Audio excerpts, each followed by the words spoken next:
All right, so we're still nothing in this second period. And yeah, Ottawa, they're looking really good. They're getting forward really well.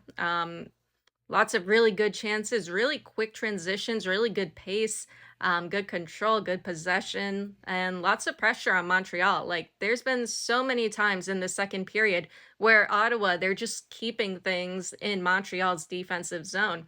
At the same time, when Montreal tries to get out, Ottawa, they're doing a really good job at cutting them off in the center ice and recovering possession.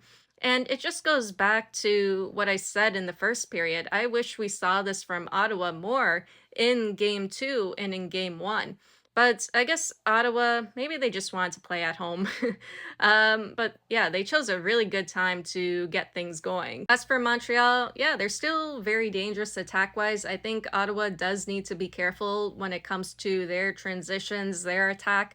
But I think for the most part, Ottawa, they've been able to keep Montreal in their own defensive zone. Montreal, to their credit, they're defending really well. Debian, she's had a lot of really good saves. But I would say Montreal, for the most part, they're doing a good job at shutting down Ottawa's attack. They do need to get going more in the third period, but I do think Montreal they can score in the third period because that's just how they work.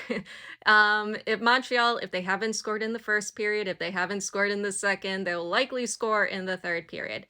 But that is if Ottawa doesn't keep this up. That is if Ottawa doesn't maintain control, possession, doesn't maintain their intensity and pressure.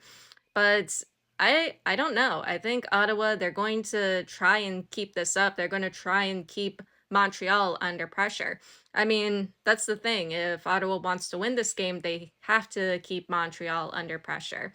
In Montreal, they just need to figure out how to get out of that, how they can get behind Ottawa's defense, how they can create those chances and utilize their pace, but of course, score goals.